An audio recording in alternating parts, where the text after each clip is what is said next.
السلام عليكم ورحمة الله وبركاته.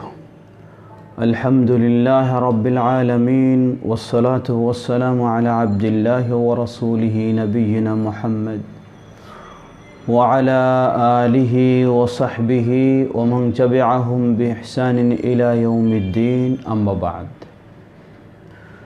সুপ্রিয় দর্শক শ্রোতা, শুরুতে জানাচ্ছি আপনাদের সকলকে রমাদানের মুবারকবাদ। জানাচ্ছি সকলকে বাংলাদেশ জামিয়াত আহলে হাদিসের ফেসবুক পেজের লাইভ প্রোগ্রামে শুভেচ্ছা আমন্ত্রণ। আজকে আমরা ২৭তম পর্বে পৌঁছে গেছি। রমাদানুল মুবারকের বলা যেতে পারে সবটুকুই শেষ, মাত্র 2 থেকে 3 দিন বাকি। এভাবেই রমাদানুল মুবারকই শেষ হয়ে যাবে।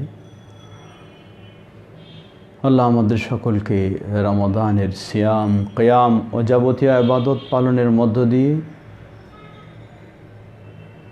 তার নৈকট্য অর্জন করার তৌফিক দান করুন। সুপ্রিয় দর্শক শ্রোতা, আজকে শুরুতেই খুবই ব্যথিত হৃদয়ে, ভারাক্রান্ত হৃদয়ে আপনাদের সামনে উপস্থিত হচ্ছি।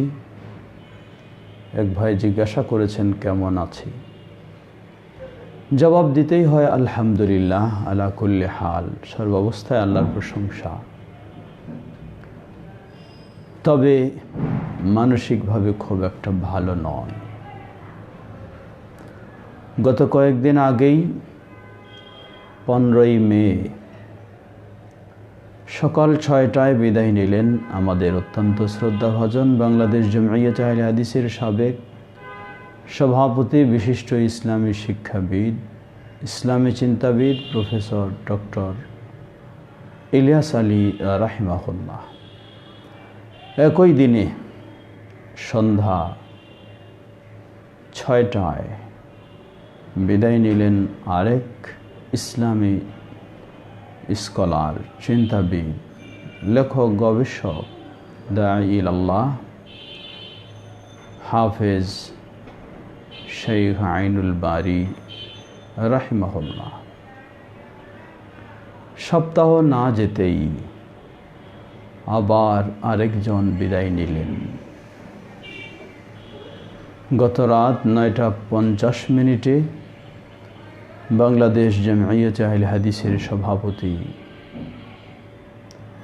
দেশবরেণ্য আলেমে দ্বীন, বিশিষ্ট বাগ্মী, বাংলার অলিতে গলিতে যাকে সবাই চেনেন সুপ্রসিদ্ধ বাগ্মী হিসাবে, অধ্যাপক শেখ মুবারক আলী রাহিমাহুল্লাহ, তিনিও আমাদের ছেড়ে বিদায় নিয়ে চলে গেছেন। অধ্যাপক মুবারক আলী রাহিমাহুল্লাহ অত্যন্ত সহজ সরল সাদা মনের মানুষ। দাওয়াতি কর্মকাণ্ডের মধ্য দিয়ে জীবনটাকে অতিবাহিত করেছেন। রাত নেই, দিন নেই, সকাল নেই, সন্ধ্যা নেই, আরাম বিশ্রাম নেই। এভাবেই জীবনটাকে আল্লাহর পথেই শেষ করলেন। যার আমার সাথে পরিচয় ছিল, কিন্তু তিনি আমার চেয়ে অনেক বড়, প্রায় আমার দ্বিগুণ বয়সের মানুষ। তিনি আমার বাবার বয়সের মানুষ, ফলে তার সাথে তেমন উঠা বসা আমার সুযোগ ছিল না। কিন্তু 2016 সালে যখন বাংলাদেশ জামিয়াত আহলে হাদিসের সভাপতি হিসাবে তিনি নির্বাচিত হলেন, একই সময়ে আমাকেও বাংলাদেশ জামিয়াত আহলে হাদিসের সেক্রেটারি জেনারেলের দায়িত্বে নির্বাচন করা হলো। তিনি একজন বয়োজ্যেষ্ঠ বৃদ্ধ মানুষ, আর আমি একজন বয়োকনিষ্ঠ। দুজনের কাঁধে এই বিশাল দায়িত্ব অর্পণ করা হলো। সেই সুবাদে আল্লাহ সুবহানাহু ওয়া তাআলার ইচ্ছায় তার সংস্পর্শে চলার, একসাথে কাজ করার আল্লাহ সুযোগ করে দিলেন। আল্লাহ সুবহানাহু ওয়া তাআলা তাকে জান্নাতুল ফেরদাউস নসিব করুন। তিনি আমাকে কাজ করার জন্য এমনইভাবে উৎসাহ দিতেন, প্রেরণা দিতেন, একান্তে ও জনসম্মুখে, যা আমাকে বাংলাদেশ জমিয়তে আহলে হাদিসের বিভিন্ন কার্যক্রমকে সামনে এগিয়ে নিতে বড় উৎসাহ দিয়েছে। কোনো সন্দেহ নেই আল্লাহর সন্তুষ্টি অর্জনের জন্যই। তবে তিনি যেভাবে আমাকে পুত্রতুল্য হিসাবে স্নেহ করে এবং যথাযথ সম্মানও দিয়ে সহযোগিতা দিয়েছেন, তা বলার অপেক্ষা রাখে না। সুপ্রিয় দর্শক শ্রোতা, তিনি যেমনইভাবে আমাকে সহযোগিতা দিয়েছেন, ঠিক তেমনইভাবে আমাকে বহুভাবে উৎসাহ দিয়েছেন এবং আমাকে তিনি অত্যন্ত স্নেহ করতেন, সম্মান করতেন, ভালোবাসতেন এবং আস্থা রাখতেন। আমিও কোনো দিন কখনো এই সুযোগটি দেইনি তার মাঝে আমার মাঝে কোনো দূরত্ব সৃষ্টি করার কেউ সুযোগ নেবে, এমন সুযোগটি দেইনি। সর্বদাই তার ইসলামী শরিয়ার নিয়ম অনুযায়ী ইসলামী নেতার নেতৃত্বের পূর্ণ আনুগত্য মেনে চলার চেষ্টা করেছি। তার কল্যাণে সবসময় নজর রেখেছি।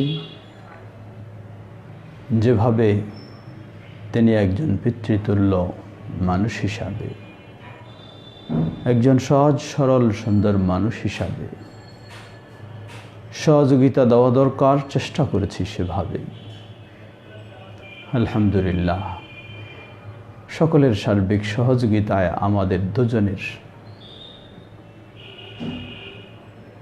বিশেষ আন্তরিকতায় খুব সুন্দরভাবেই চলছিল। এর মাঝেই তিনি অসুস্থ হলেন। বিশেষ করে বাইরে উমরা, হজ এবং আরও বড় বড় মেহমানদের সাথে সাক্ষাতের চলাফেরার মৌকা করে দেওয়ার ক্ষেত্রে আল্লাহ সুবহানাহু ওয়া তাআলার রহমতে আমার ভূমিকা বড় ছিল, যেহেতু তারা আমার পরিচিত অনেকেই ছিলেন। আমি তার হক হিসাবে তাকে সবসময় এগিয়ে রাখতাম, সামনে রাখতাম। তিনি বুঝতেন, জানতেন, আল্লাহ সুবহানাহু ওয়া তাআলার কৃতজ্ঞতা প্রকাশ করেছেন। অতঃপর আমি তার সাথে যেভাবে সদাচরণ করেছি, তিনি সেই সদাচরণের যথাযথ আমাকে কৃতজ্ঞতা জানাতেন, দোয়া করতেন এবং খুব স্নেহ দিতেন।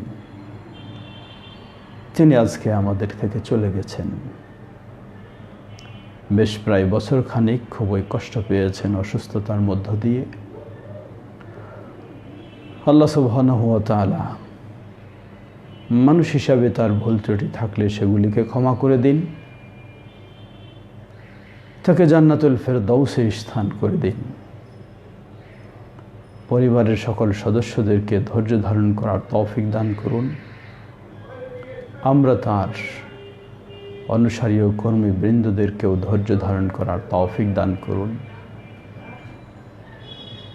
তার বর্তমানে আল্লাহ সুবহানাহু ওয়া তাআলা যেন আরও সুন্দরভাবে আমরা সহযোগিতা পেয়ে এগিয়ে যেতে পারি। আল্লাহ সে তৌফিক দান করুন। বর্তমান ভারপ্রাপ্ত সভাপতির দায়িত্ব পালন করছেন বিশিষ্ট ইসলামী শিক্ষাবিদ, চিন্তাবিদ প্রফেসর ডক্টর আজহার উদ্দিন সাহেব। তিনিও আমাকে অত্যন্ত স্নেহ করেন। তিনিও বিজ্ঞতার সাথে, বয়োজ্যেষ্ঠ হয়ে গেলেও, শারীরিক দুর্বল হলেও তিনি বিজ্ঞতার সাথে তার দায়িত্বের কথা স্মরণ করেন এবং কাজ করার চেষ্টা করেন। আমরাও তার সাথে রয়েছি। সার্বিক পরস্পরের সহযোগিতায় ইনশাআল্লাহ জমিয়তের কাজ চলছে, আল্লাহ চালায় নিচ্ছেন, চলবে, যাতে ভবিষ্যতেও আমানতদার, যোগ্য, মুখলিস ব্যক্তির কাঁধে এ দায়িত্ব অর্পিত হয় এবং তিনি সুন্দরভাবে আঞ্জাম দিতে পারেন। আল্লাহ তেমনটি কবুল করে নিন ও সেটি সহজ করে দিন।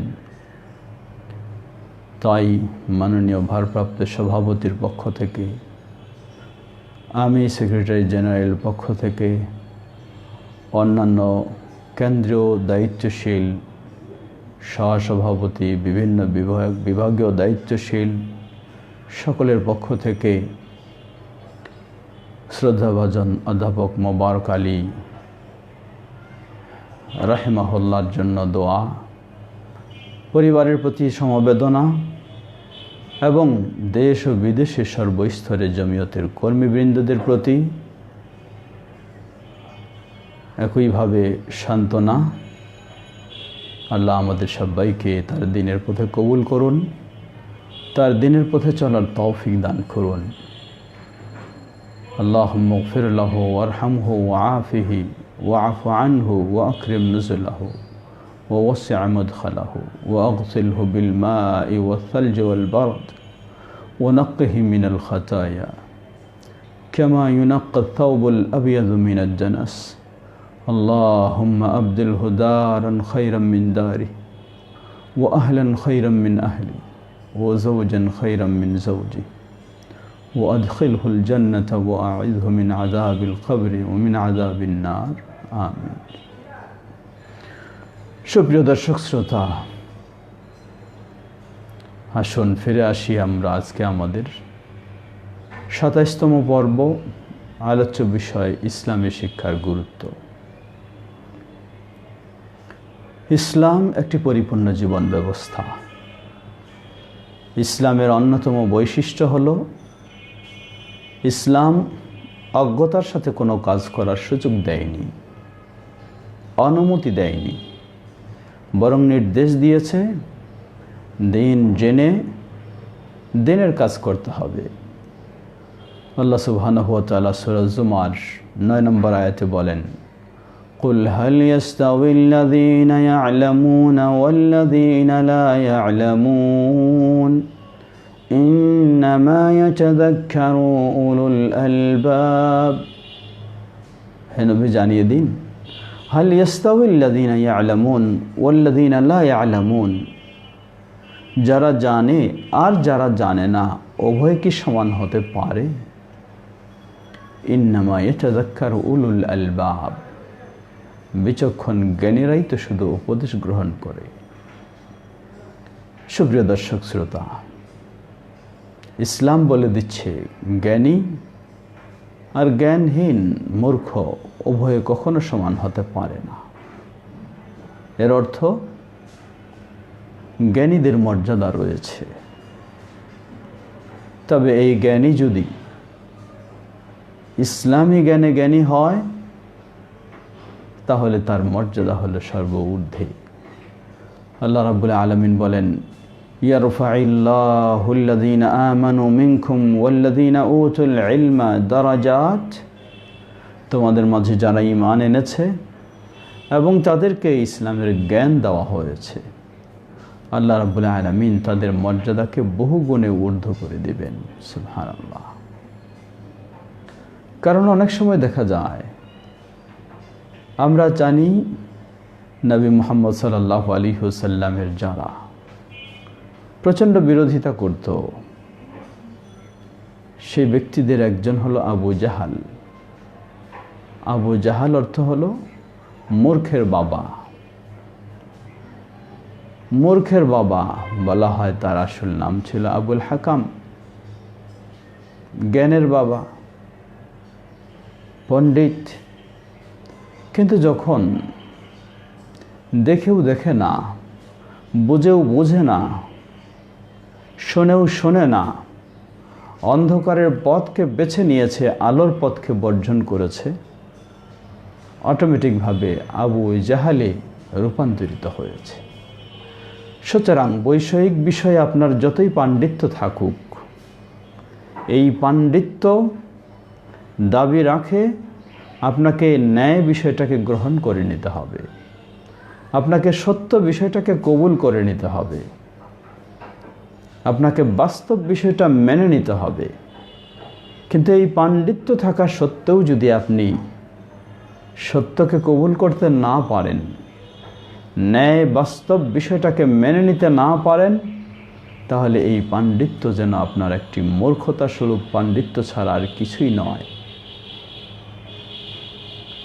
সুপ্রিয় দর্শক শ্রোতা, সুতরাং কারণ আমরা সবাই জানি, বুঝতেছি, বিশেষ করে বর্তমান বিশ্বব্যাপী এই ভয়াবহ করোনা পরিস্থিতি,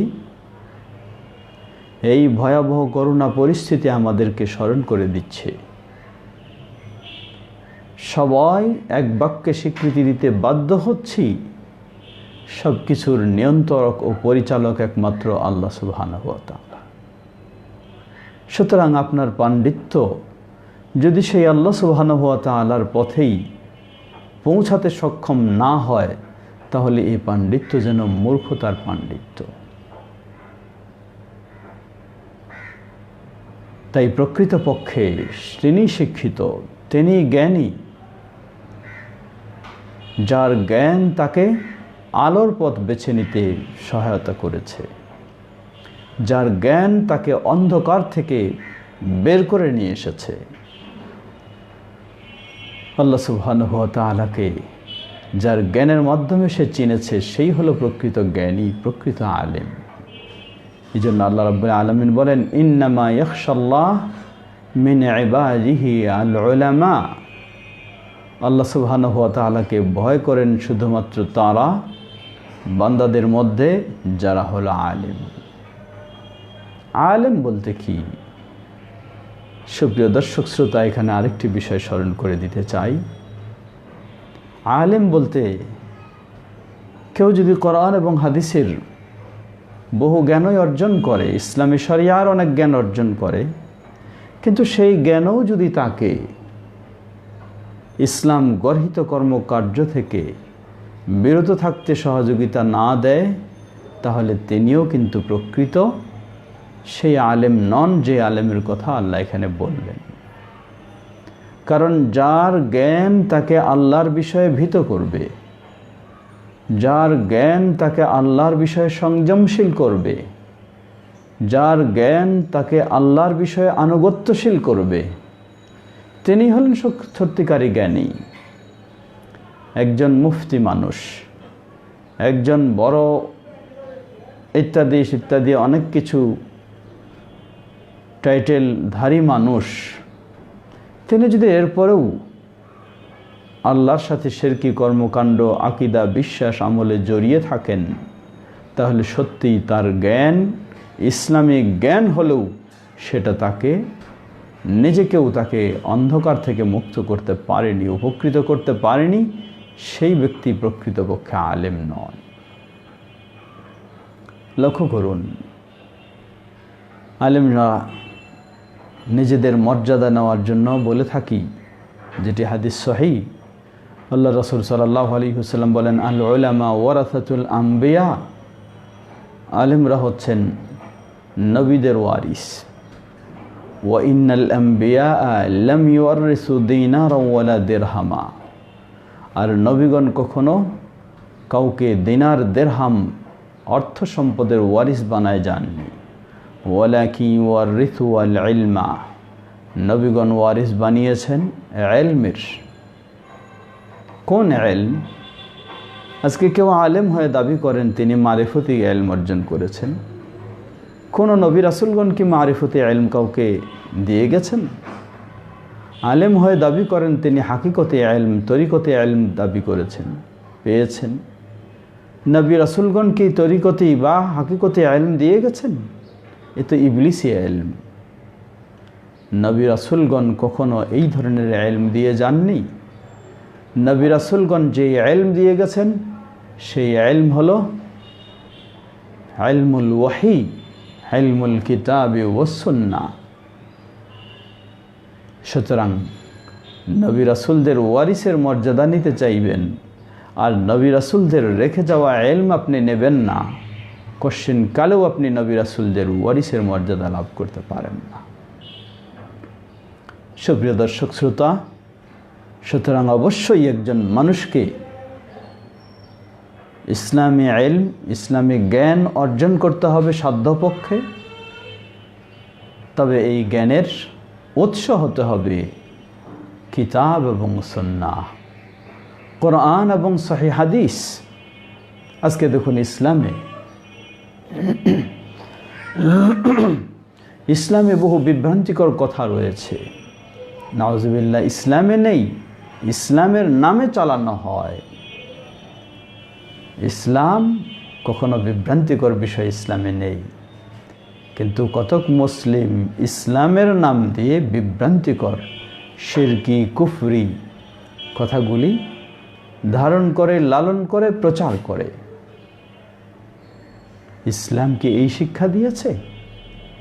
অথচ নবী রাসূলগণ তারা তো এই ধরনের বিষয় কোনোদিন রেখে যান নাই।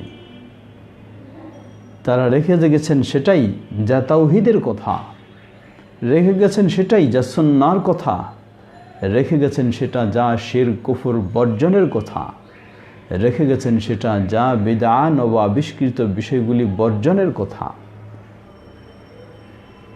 সুপ্রিয় দর্শক শ্রোতা, সময় আমাদের হাতে সীমাবদ্ধ, তাই ইচ্ছামতো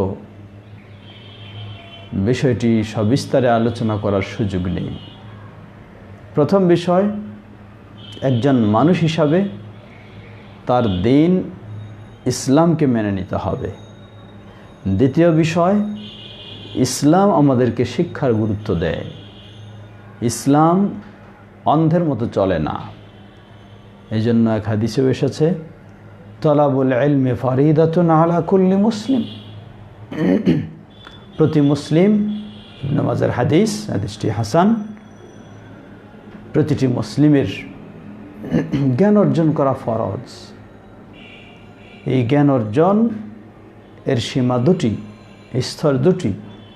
একটি হলো মৌলিকভাবে ইসলামের মৌলিক বিষয়গুলি মানার জন্য যে জ্ঞানের দরকার তা প্রতিটি মানুষের অর্জন করা ফরজ। আপনি অনেক শিক্ষিত, বলবেন আমি ওযু করতে জানি না। আপনি অনেক শিক্ষিত, বলবেন আমি সিয়ামের বিধিবিধানগুলি জানি না, সালাতের নিয়ম পদ্ধতি জানি না, তায়াম্মুম জানি না, তাওহীদের মৌলিক আকীদার বিষয়গুলি জানি না, সুন্নাহর গুরুত্বের বিষয়গুলি জানি না। তাহলে আপনি আসলেই যতই শিক্ষিত হন, ইসলাম বলে আপনি শিক্ষিত নন।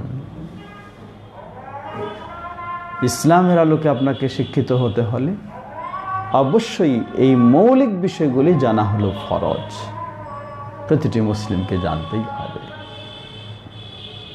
দ্বিতীয় স্তর হলো ব্যাপক জ্ঞান।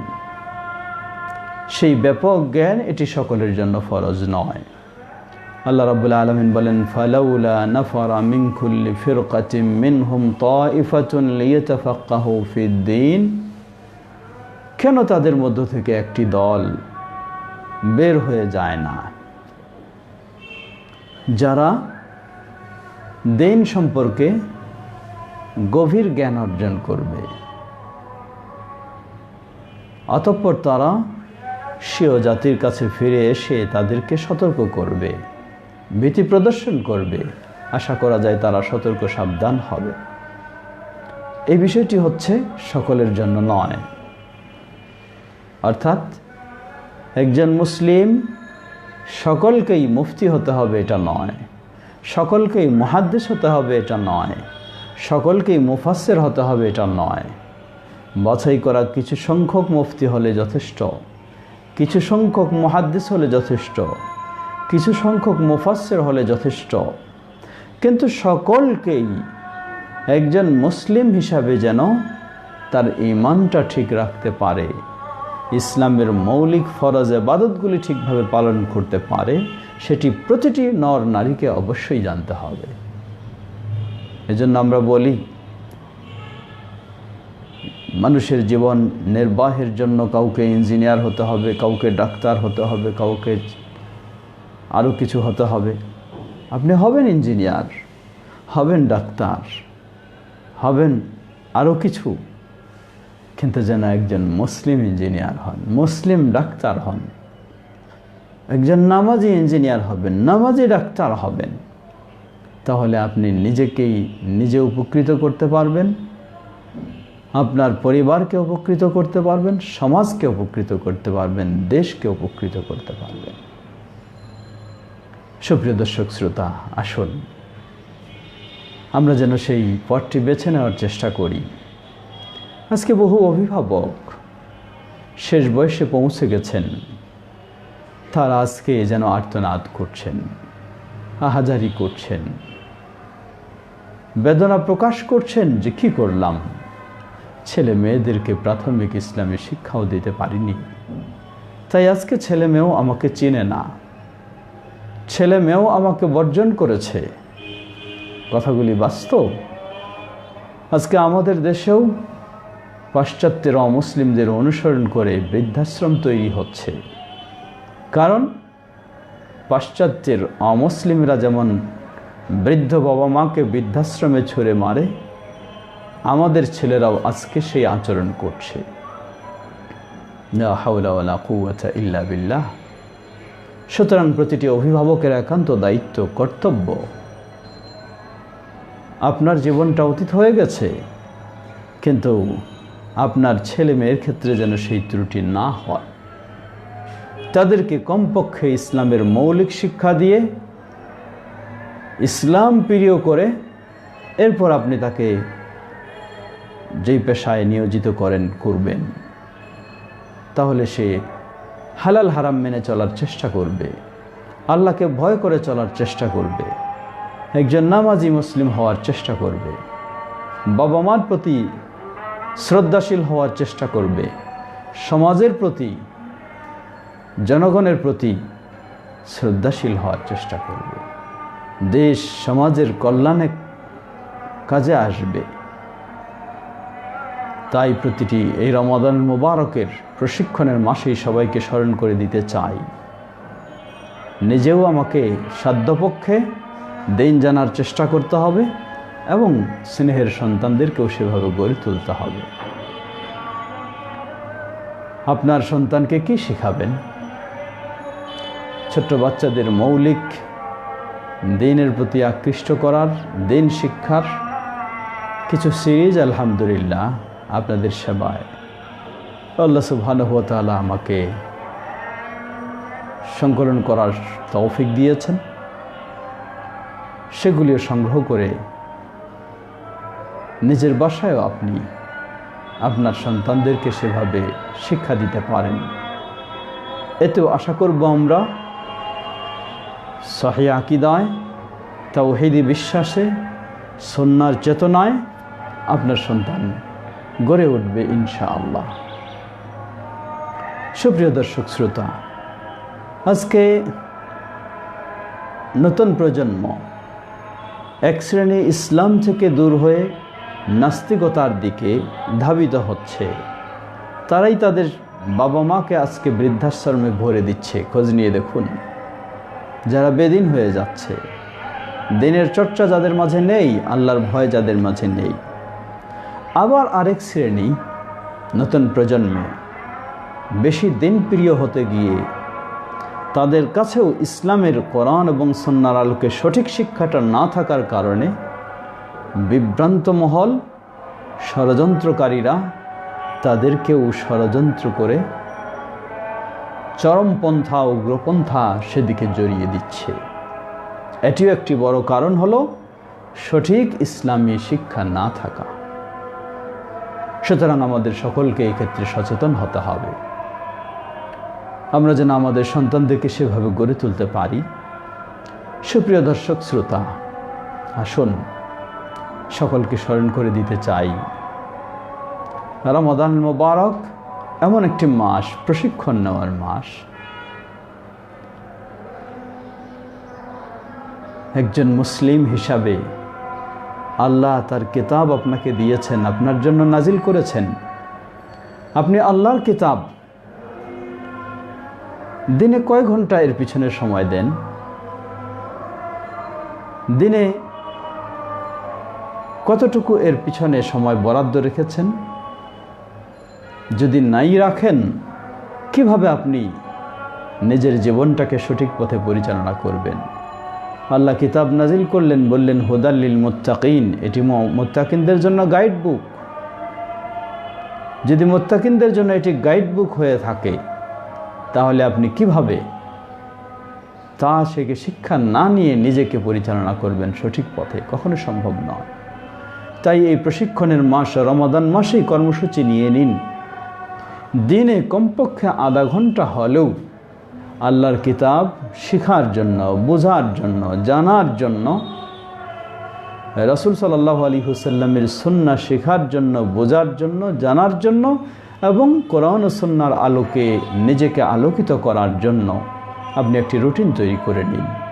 দেখবেন যে আলহামদুলিল্লাহ আপনি অনেক শেখার সুযোগ পেয়েছেন।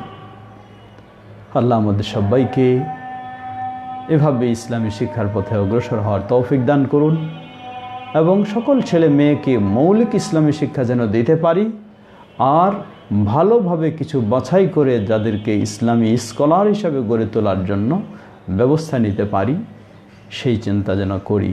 আল্লাহ আমাদের তৌফিক দান করুন।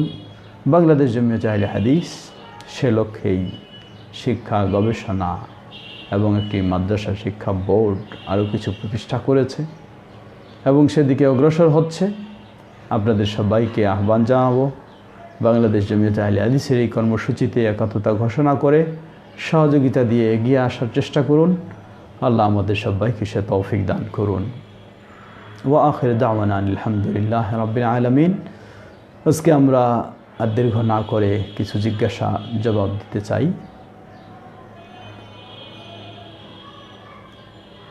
বেশ কিছু জিজ্ঞাসা এসেছে। অনেক ভাই জানতে চেয়েছেন কেমন আছেন এবং দোয়া করেছেন। আমাদের অতি শ্রদ্ধাভাজন সভাপতি অধ্যাপক শেখ মোবারক আলী রাহিমাহুল্লাহর জন্য। আসিফ ইকবাল প্রশ্ন করেছেন, তিনি দোয়া করেছেন, হে আল্লাহ, এইভাবে আলেমদের নিয়ে যেও না, আমাদের হকপন্থী আলেমদের হায়াতকে তুমি বৃদ্ধি করো, যাতে আমরা তাদের কাছ থেকে অনেক দিন ইলম নিতে পারি। আল্লাহ শাইখকে ক্ষমা করো এবং তাকে জান্নাতুল ফেরদাউস নসিব করুন, আমিন। মোহাম্মদ আখতার ভাই তিনি বলেছেন, ওয়ালাইকুম আসসালাম রহমতুল্লাহ বারাকাতু। এভাবে আমাদের ছেড়ে যারা চলে যাচ্ছেন তাদের সকলের জন্য আমরা সবাই দোয়া করি। আচ্ছা, আমিন। আরেক ভাই আব্দুর রউফ বিন রহিম তিনি বলছেন, আল্লাহ শেখ মুবারক আলী রাহিমাহুল্লাহকে জান্নাত সুউচ্চ মাকাম দান করুন, আমিন। আমাদের গাজী ভাই এবং অনেক ভাই দোয়া করছেন, আল্লাহ সবাইকে জাযায়ে খায়র দান করুন। প্রশ্ন করেছেন জনাব আসিফ ইকবাল, তিনি বলছেন যে শেখ আমার প্রশ্ন, শেখ আমাদের সালাতে 12 তাকবীরের ক্ষেত্রে প্রথম রাকাতে তাকবীরে তাহরিমার পর অতিরিক্ত 6 তাকবীর দেব নাকি 7 তাকবীর দেব? জবাব, বিষয়টি বোঝার ক্ষেত্রে একটু ভিন্নতা রয়েছে। কেউ বলেছেন সেটিকে বাদ দিয়ে, কেউ বলেছেন সেটিকে সহ। অসুবিধা নেই। আমরা মনে করি যেহেতু বলা হয়েছে অতিরিক্ত 7 তাকবীর, তাই তাকবীরে তাহরিমা বাদ দিয়ে 7টি দেবেন।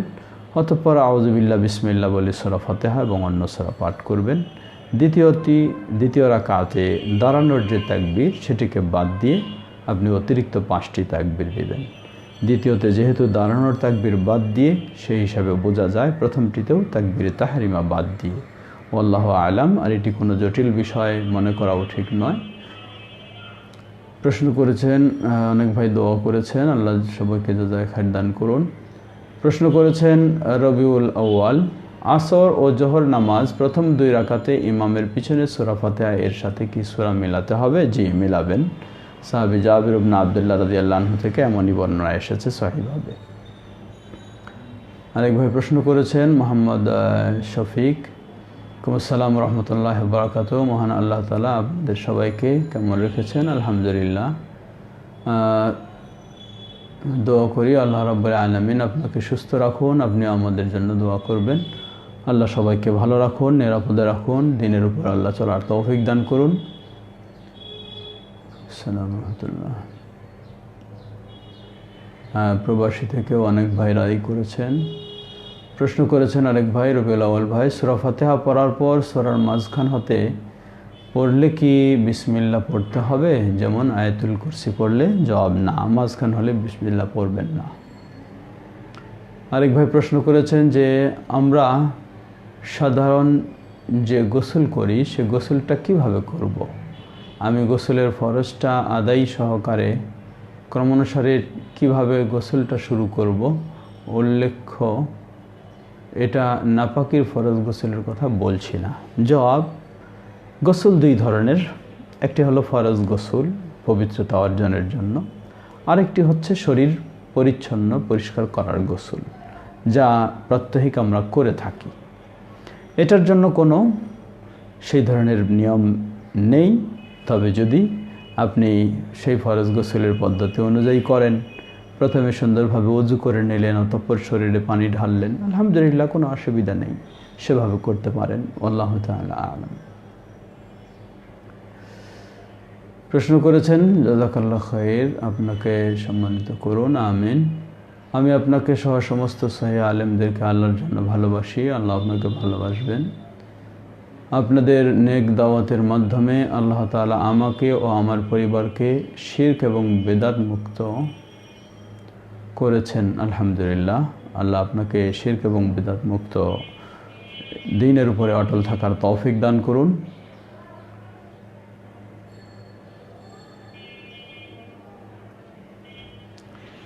আরেকজন প্রশ্ন করেছেন মোহাম্মদ নজরুল ইসলাম নয়ন, ওয়ালাইকুম আসসালাম রহমতুল্লাহি ওয়া বারাকাতুহু। গর্ভ ভাড়া নিয়ে সন্তান জন্ম দেওয়া, একটি টিভি নিউজে দেখলাম এই বিষয়টি অনেক দেশে নিষেধ করেছে, অনেক চালু রয়েছে এবং অনেক বাচ্চা লকডাউনের কারণে জমা পড়ে আছে। এই বিষয়ে সংক্ষিপ্ত আলোচনা করলে উপভুক্ত হব। জবাব, গর্ভ ভাড়া করে নিয়ে সন্তান জন্ম দেওয়া তা কেমনে? তা হচ্ছে এভাবে যে একজন মানুষ, তার স্ত্রী সেই গর্ভে হয়তো সন্তান জন্মাবে না, চিকিৎসকগণ সে পরীক্ষা করে সেভাবে দেখছেন, জানছেন। এখন আরেকজন মেয়ে মানুষের গর্ভে এই স্বামীর বীর্য সেখানে দিয়ে সন্তান করা, জন্ম দেওয়া, এটি কি? কেউ হয়তো বলবেন যে এটি তো জেনাবে বিচার। জবাব, বলবে যে না, সেটি দৈহিক সম্পর্কের মাধ্যমে সেই গর্ভে বীর্য স্থাপন হবে না, সেটি চিকিৎসা পদ্ধতির মাধ্যমে হবে। আমরা বলবো সর্বোপরি সেটি কখনো জায়েজ হবে না, কারণ এটাও একজনের সাথে আরেকজনের রক্ত সম্পর্ক একটি বিশৃঙ্খলা সৃষ্টির পথ বেছে নেবে। যার গর্ভে বীর্য স্থান দিয়ে সন্তান জন্মানো হলো, সেই সন্তানের মা কিন্তু তিনিই হবেন, মা অন্যজন হবেন না। অতএব এগুলি সম্পূর্ণ অবৈধ পন্থা। কখনো এটি বৈধ হবে না। এখানে আরেকটি টেস্ট টিউবের মাধ্যমে আরেকটি পদ্ধতিতে যদি এমন হয় সেটি কেউ করে থাকে, তা হলো বীর্য প্রাথমিকভাবেই গর্ভে স্থান পেলে সেটাতে সন্তান হয় না, কিন্তু বীর্য প্রাথমিকভাবে টিউবে রেখে এক প্রক্রিয়ায় নিয়ে এসে অতঃপর মায়ের জরায়ুতে স্থান দিলে পরবর্তীতে সেটা সন্তান হয়। যদি এমন হয়ে থাকে তাহলে এর হুকুম কি? জবাব, যদি এমন হয়ে থাকে যেখানে মা এবং বাবা ছাড়া ভিন্ন কারো সংস্পর্শতা ঘটেনি, তাহলে আহলুল ইলমগণ বলছেন যে এখানে শরীয়তের নিষিদ্ধ দিকগুলি আসছে না, অতএব এই পদ্ধতি হলে সেটি হইতে পারে। আল্লাহু তাআলা আ'লাম। আর এছাড়া যেগুলি কথা বলা হয়েছে সেগুলি সম্পূর্ণ অবৈধ, তা কখনো বৈধ নয়। আল্লাহু তাআলা আ'লাম। এখানে আরেকটি বিষয় আমরা স্মরণ করে দেব যে আলহামদুলিল্লাহ ইসলাম সহজ। যদি আপনার স্ত্রীর গর্ভে সন্তান আসবে না বলেই নিশ্চিত হচ্ছেন, আপনি আল্লাহ সুবহানাহু ওয়া তাআলা ইসলামে অনুমতি দিয়েছেন, আরেকজন বিয়ে করবেন, হতে পারে আল্লাহ রাব্বুল আলামিন তার মাধ্যমে আপনার সন্তান দেবেন। অতএব এগুলি হচ্ছে সঠিক শরীয়তসম্মত বৈধ পন্থা। আর ওই পাশ্চাত্যের চিন্তায় অবৈধ পন্থায় যাওয়া কখনো উচিত নয়। শুধু সন্তানের বাবা হওয়াটাই আপনার সার্থকতা নয়, আপনি মুসলিম হলে আপনাকে ভাবতে হবে জান্নাত জাহান্নামের কথা। এইভাবে সন্তান জন্মানোর পরে আপনার পরিণতি কি হবে আর ওই সন্তানের পরিণতি কি হবে, আপনাকে সেটা ভাবতে হবে। অতএব দুনিয়ার জীবনে কেউ যদি সন্তান নাও পেয়ে থাকেন, আপনি আখিরাতের জীবনে জান্নাতের শান্তির চিন্তা করুন, সেভাবে আপনি ধৈর্য ধারণ করুন। আল্লাহ সুবহানাহু ওয়া তাআলা জান্নাতে সেই মর্যাদাই আপনাকে দান করবেন ইনশাআল্লাহ। সুপ্রিয় দর্শক শ্রোতা, আসুন আমরা যেন আল্লাহকে ভয় করে দুনিয়ার জীবনটা এভাবে অতিবাহিত করতে পারি। লক্ষ্য করুন, প্রশ্ন করা হয়েছে এই করোনার লকডাউনে অনেক সন্তান এভাবে আটকা পড়ে আছে। আপনি কি একটু ভাবলেন না করোনার লকডাউনে আটকা পড়ে আছে? করোনার লকডাউনে তো আপনার মতো ব্যক্তিও পৃথিবী থেকে শতজন, হাজারজন, লক্ষজন চলে যাচ্ছে। এখান থেকে কি একটু আমাদের শেখার বিষয় নেই? তাহলে কিভাবে আমরা ইসলাম বর্জন করে অমুসলিমদের পন্থা অবলম্বন করতে পারি? আল্লাহকে ভয় করুন, আল্লাহর ভয়ের মাঝেই রয়েছে সফলতা।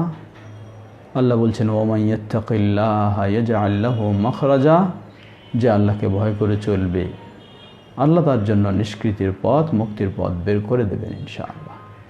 আল্লাহ আমাদের সবাইকে সে পথে অগ্রসর হওয়ার তৌফিক দান করুন। আমাদের সময় আমরা শেষের দিকে এসে গেছি। সর্বশেষ একটা প্রশ্ন আমরা নেব। প্রশ্ন করেছেন আব্দুল করিম। ওয়ালাইকুম আসসালাম রহমতুল্লাহ। সম্মানিত শেখ, ফিতরা যদি ঈদের দিন গরিবের ঘরে খাবার যোগান দেওয়ার উদ্দেশ্য হয়, তাহলে ভাতের অভাবে আছে আশেপাশে এরকম কাউকে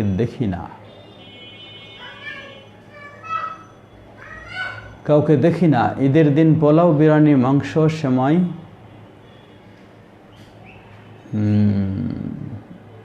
অন্যান্য মিষ্টান্ন খাবার সকলে খায়, এমন অবস্থায় কি করা উচিত দয়া করে জানাবেন। জবাব, আসলে সব বিষয়গুলি আপনি এই ধরনের হিকমত বা এই ধরনের কারণ খুঁজে খুঁজে যদি বের করে ইসলাম মানতে চান, তাহলে বিষয়টি আপনার জন্য পর্যায়ক্রমে কঠিন হয়ে যাবে। এই জন্য প্রথম কথা আমাদের হলো এই যে ইসলামের যে নির্দেশনা পাব সেটা হলো আমান্না ওয়াসাল্লামনা ওয়া আতা'না, ঈমান আনলাম, মেনে নিলাম, আনুগত্য স্বীকার করলাম, এটি থাকতে হবে। ইসলাম খাদ্য দিয়ে দিতে বলেছে, খাদ্য দিয়ে দেব। দ্বিতীয়, আপনি যে বিষয়টা ভেবেছেন, যদি আপনি সামর্থ্যবান হন, আলহামদুলিল্লাহ, ঈদের দিন আপনিও পোলাও খাচ্ছেন, সেই পোলাও খাদ্য দিয়েই আপনি সাদকাতুল ফিতর দিন, যাতে আপনার প্রতিবেশী গরিব মিসকিনেরা তার মিষ্টান্ন এবং পোলাও সেগুলি খেতে পারে। সেটাও আপনি 2.5 কেজি হিসাবে মাপ করে দেবেন। আপনি গোস্ত দিয়ে দিন 2.5 কেজি, অসুবিধা নেই। না জায়েজ হবে না? অবশ্যই জায়েজ হবে। আপনি পোলাওর চাউল দিয়ে দিন, চিনি দিয়ে দিন, সেগুলি আপনি 2.5 কেজি করে সেভাবে দিন। তাহলে আপনার চিন্তাটাও ঠিক থাকবে এবং সকলে সেভাবে ঈদের দিন সুন্দর খাওয়াও খেতে পারবে। আল্লাহ আমাদের সবাইকে সঠিকভাবে বোঝার এবং মেনে চলার তৌফিক দান করুন। আমিন। ওয়া আখির দাওয়ানা আলহামদুলিল্লাহ রাব্বিল আলামিন।